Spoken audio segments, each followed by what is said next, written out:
dad works in B2B marketing. He came by my school for career day and said he was a big ROAS man. Then he told everyone how much he loved calculating his return on ad spend. My friends still laugh at me to this day.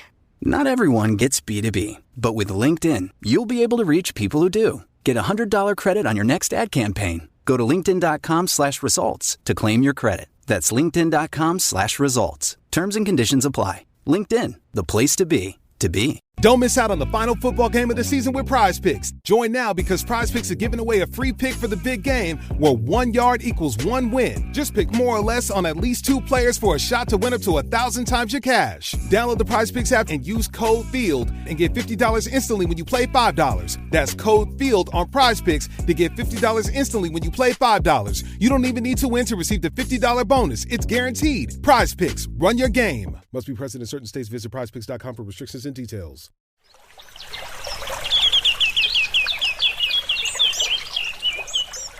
Welcome to NatureBack Podcast. Today I'm talking with Jeffrey Szur from Altitude Water. Welcome to the show, Jeffrey. Tarmo, thank you so much for having us, and I've taken some time to listen to your podcast and what you do, and just as an entrepreneur in this field, I want to thank you for taking the time to educate the public and giving entrepreneurs and visionaries the opportunity to share their technologies and how it can help and enhance this only planet that we have right now to live on. Thank you so much for your kind words. But this show is not about me; it's about you guys. So tell us, what is Altitude doing? Sure. Altitude Water manufactures machines that really, the name of your podcast, NatureBack, we have gone back to nature to make the purest water, because one of the things that we found, and I think a lot of the people that have been on your podcast will agree, is nature does things right? It has an incredible healing, regenerative aspect of it.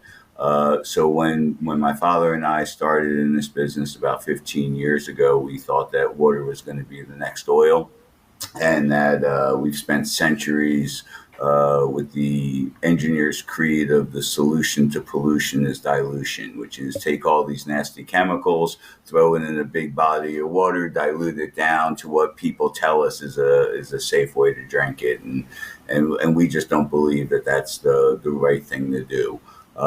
So we looked at different technologies, and we felt that atmospheric water generator, that we have 3.8 quadrillion gallons of water in our atmosphere, and really 99.9% of the water that you drink is from groundwater, lakes, aquifers, and all of those have been sort of the casualty of that mindset. But beautifully, that this earth was created with the same amount of water that we have on it as today. So, no one is sitting here creating water. It's just in 3 different forms, right? It's in liquid, which we all see, gas, which is the humidity in the air, and solid in ice. But nature, that water cycle, that education process, that water cycle is nature's way of purifying that finite source of water. So when water goes from a liquid form to a gas form, talking evaporation, that water cycle that we all learned about in 7th grade, it's just water that leaves the earth. All of the contaminants, whether it be PFAS chemicals or hormones or microplastics or heavy metals, all of that is left behind, and what goes up into the air is water. So it's nature's filtration system, right? So the same thing happens when that gas form of water, humidity, transforms into a liquid form. Again, it's pure water. And you think about how we distill water. We boil it, right? We put it up to steam. We capture that steam and then bring it back down to a liquid form. So the beautiful thing about our technology is that we start with the purest water.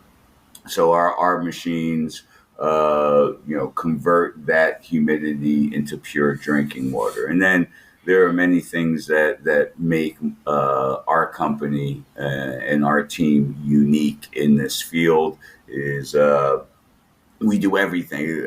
As looking at these machines and knowing we're starting with the purest water, it's like, okay, now we have to keep it pure, right? So how does nature do that? How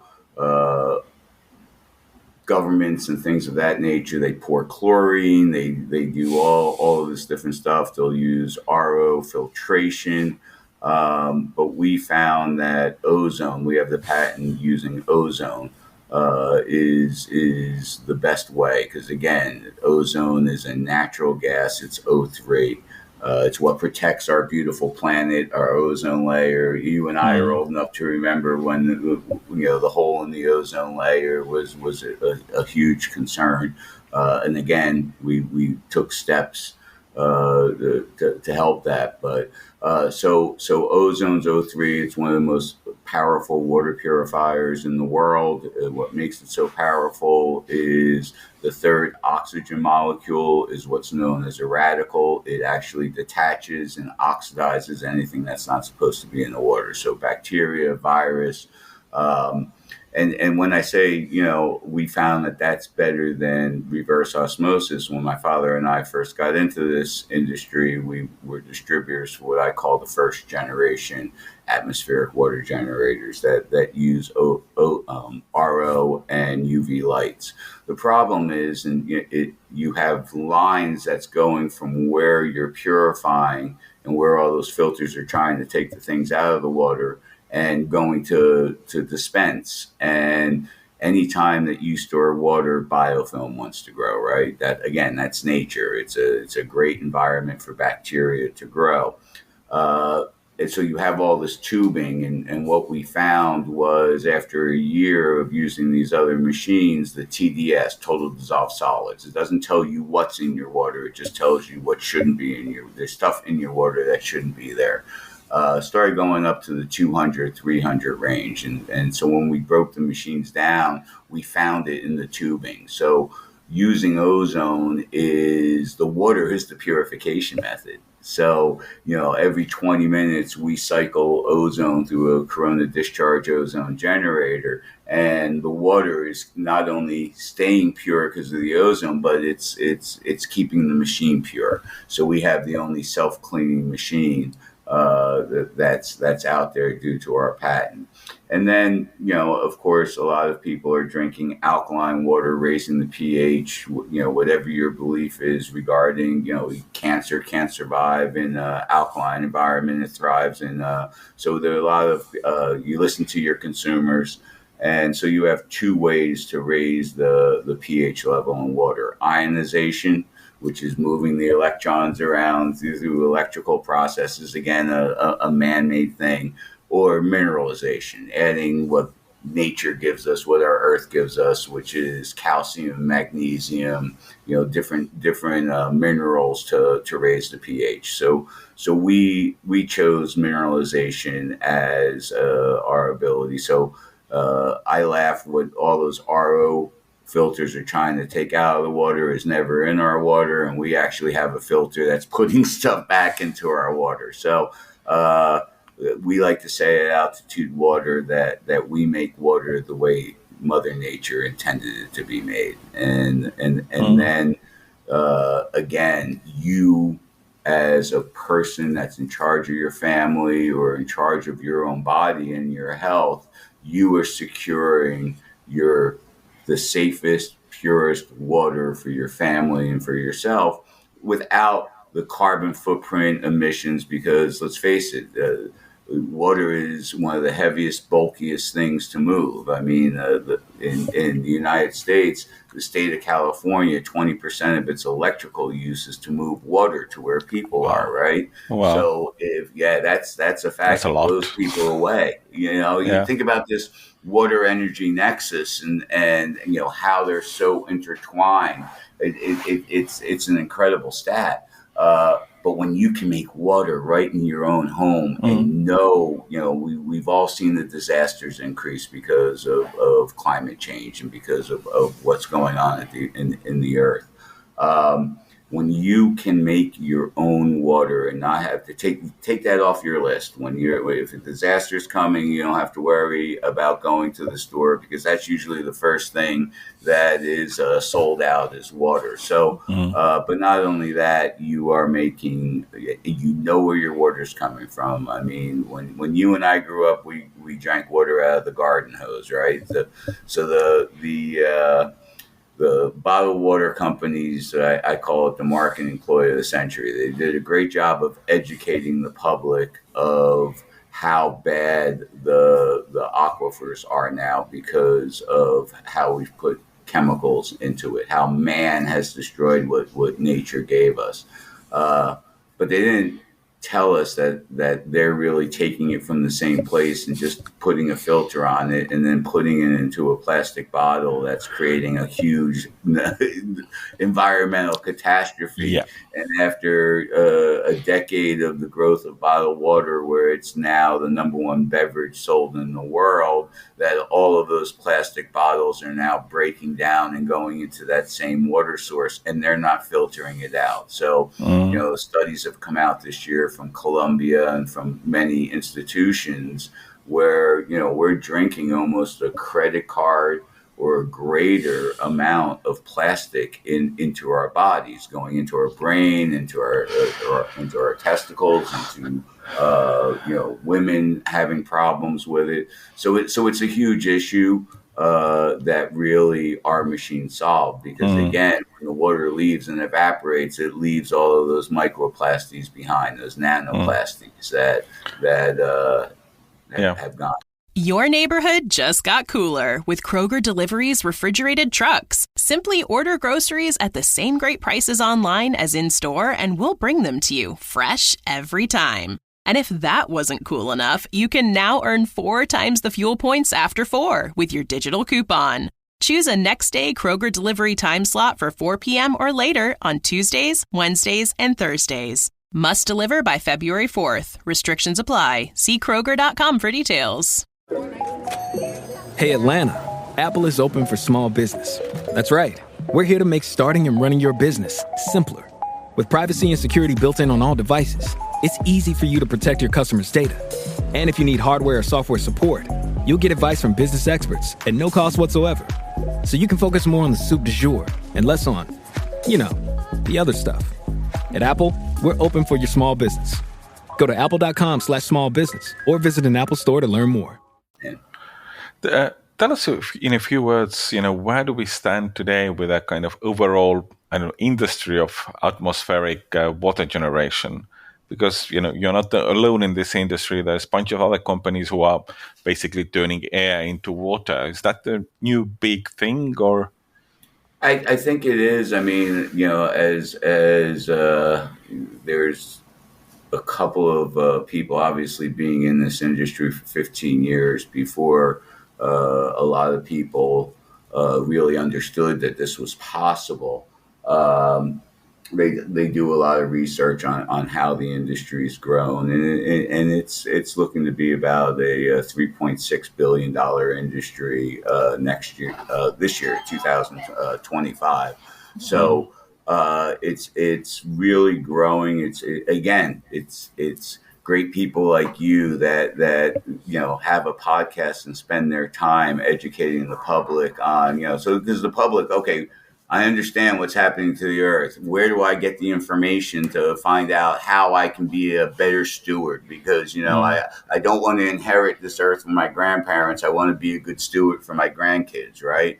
Exactly. I think over this past decade, we've all sort of come to that realization when we start seeing all the things that are happening to our wonderful planet and our beautiful planet. I mean, how many times can you go down to the ocean now and not see the plastic floating in it? It's like incredible, right?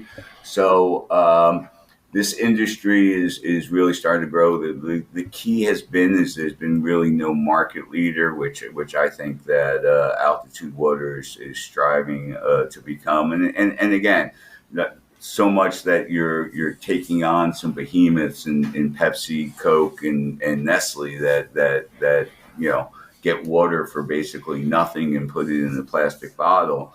But again, the investor community, letting them know where their return is on their investment, and I equate this growth really to the microwave oven.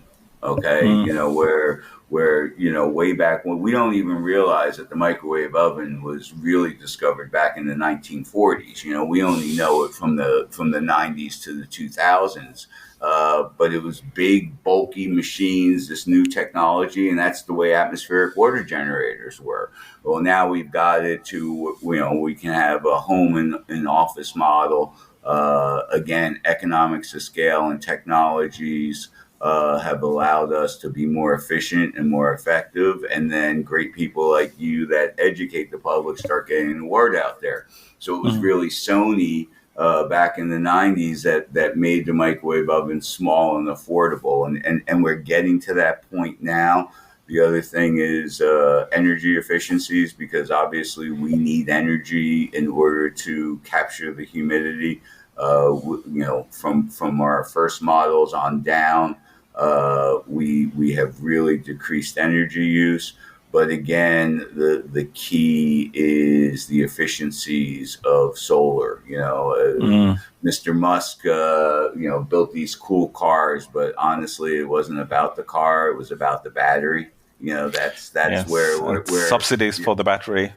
Yeah, exactly. And in order to make that battery, get the cash flow, so you could start making it more efficiently and more cost effective, right? The growth of the efficiencies of the solar panels have been incredible over the 15 years since I first started in this industry. But now what do? You're capturing all this energy. How do you efficiently store it over a time period? So that growth in mirroring the growth of the atmospheric water generator, again, I talked about the energy water nexus.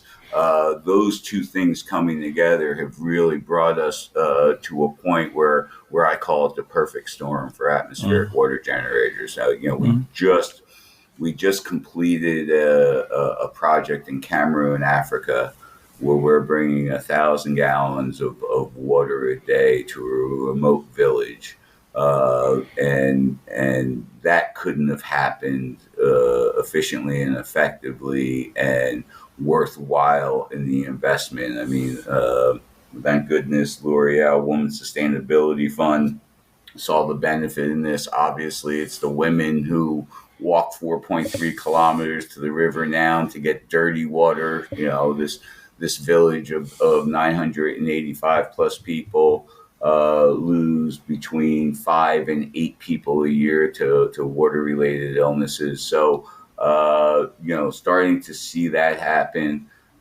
We just unveiled last year in 2024 a disaster relief trailer fully on solar that can make 210 gallons, can purify 1,500 gallons, has Starlink on it. So all the things you need in a disaster, instead of every day shipping in cases and cases of bottled water, you now put the trailer there and it makes it at the source. Everyone uses a reusable glass or container to fill up.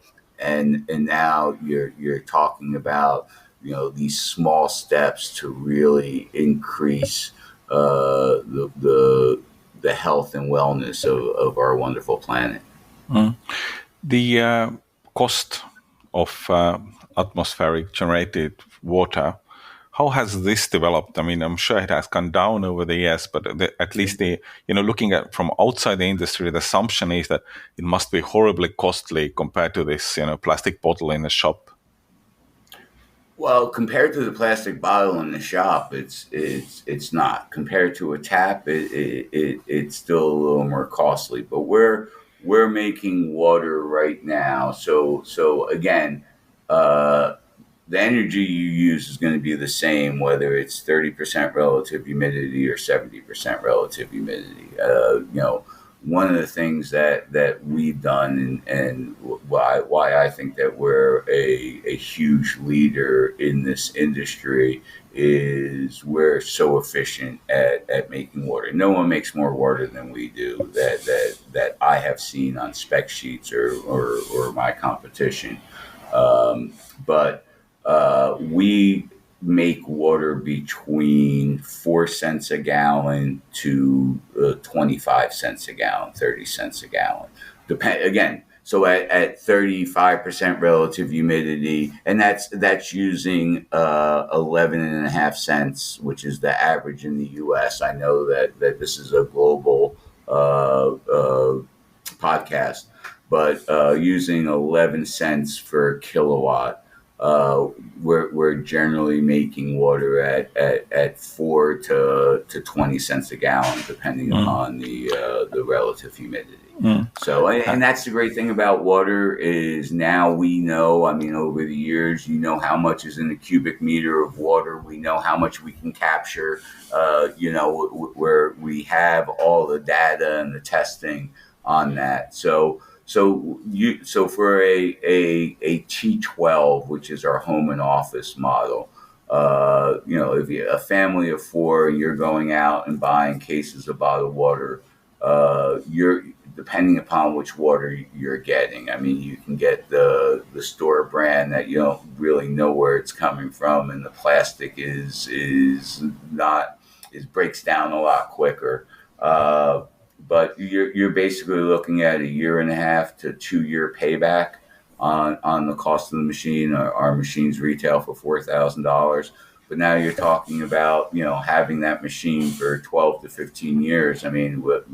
Broward Bolt, where we get our bolts to manufacture in the United States, still has our first unit that was off of our first production line 15 years ago. Now we've changed pumps and we've done servicing and stuff like that, but the compressor and the things of that nature, they're going to last 12 to 15 years. So you're looking at about 1.5 year payback to a 3 year payback. And, in order for the convenience of not having to go to the store to buy it, in order to not have the plastic, there's no doubt the quality of your water. At altitude, we drink it out of glass and out of wine. But if you look, here's the other thing with our ozone. It almost looks carbonated. Ozone is O3. It turns into oxygen. So you're drinking the most highly oxygenated water as well, which just means that through osmosis, the cells are going to absorb it better. So you can drink all the water you want. If it just flows through you and your cells aren't absorbing it, you're not hydrating anything. This, you're hydrating where you're actually, because of the basis of osmosis, anything that has oxygen in it's going to go across the cell membrane so much easier. So that's the other benefit of staying with nature, that nature does it right? Exactly. Looking into this new year, the 2025, what are the kind of big milestones for you guys? What do you hope to achieve in this year? This year, we really plan on building community. I think that community. I listen to a lot of your podcasts and a lot of your entrepreneurs, a lot of your people talk about community, and that change can't happen until we all come together with a mindset. You and I can't change the world around us. We can change. We can't change the world. We can change the world around us. And if things are right, it grows to a movement, right? So the biggest thing is taking these companies, these larger companies. Okay, so you're building a community. These disaster relief trailers. We have building partnerships. One of the mantras of Altitude Water is teamwork makes the dream work. Right. So we just did that village in Africa. Okay, and again, I say it takes a village to hydrate a village. I mentioned L'Oreal Women's Sustainability Fund that wrote the check to allow us to do it. The Boots on the Ground, Jean-Philippe Gotcha Foundation, Aquavera, nonprofits, African Solar, a for-profit company, Altitude Water, a for-profit company. You're taking each one of these companies with different gifts, different availability, some being able to raise funds, L'Oreal saying, hey, we're going to put money aside from all the cosmetics that we sell to help women, our target market, be better and stronger in this world. So really, we're just in at the end of 2024, and we're really unleashing it in 2025.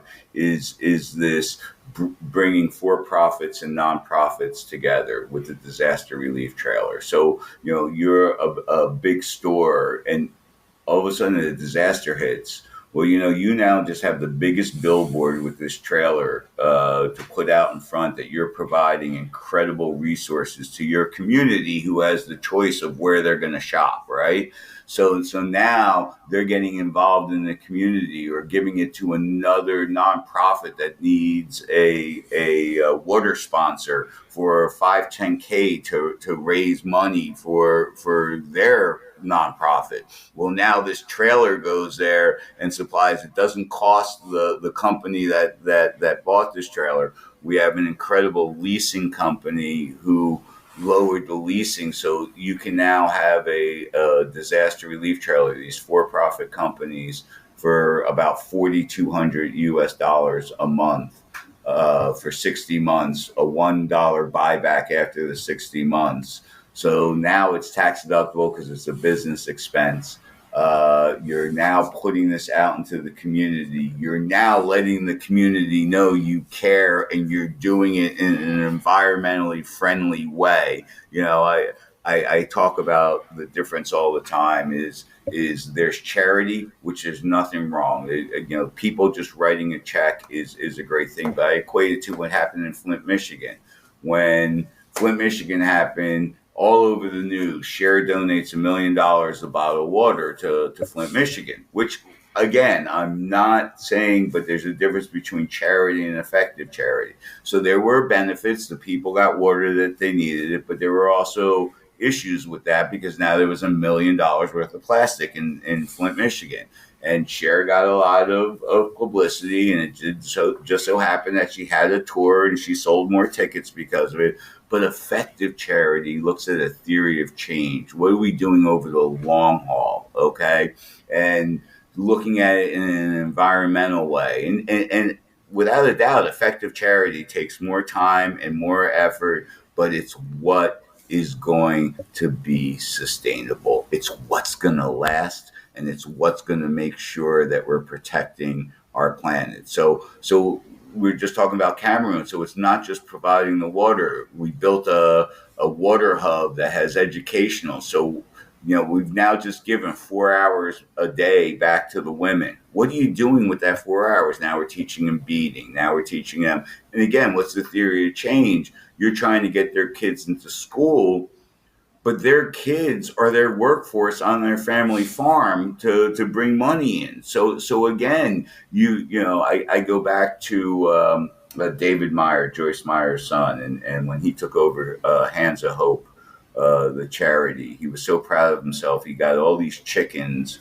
for a village in the Dominican Republic, so they would have eggs, right? And he thought that was the best thing, but he went back 6 months later and there were no chickens in the coop because the head of the village's daughter got married, and as tradition there, they throw a huge party. Well, the thing that was on the menu was all those chickens. So unless you understand the culture you're going in and the things of that nature, yes, we go with mantras, and if someone's hungry, you give them a fish, he eats for a day. You teach them the fish, they're going to eat for a lifetime. So we're exactly. More of trying to build this community of for-profit nonprofits, each one using their gifts, each one coming together to make a better world for our grandkids.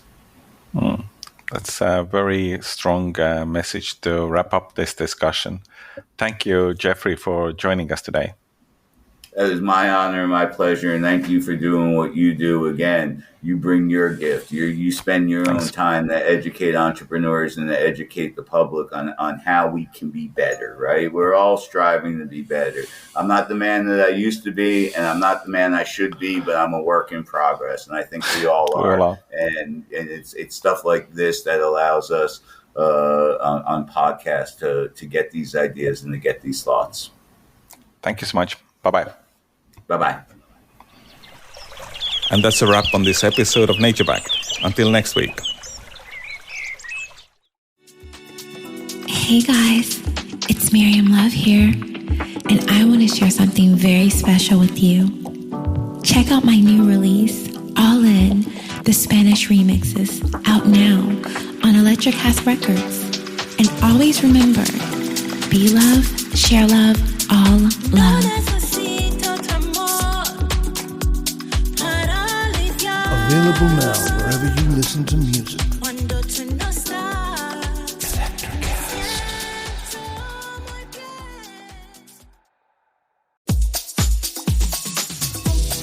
For those of you who dream of a world where music and podcasts live together in perfect harmony, now for the first time, Electricast gives you a magical compilation, Pod Till You Drop, Volume 1, where we give you the best in tunes and the best in podcasts. Feast your ears and hear the culture. Available now wherever you listen to music.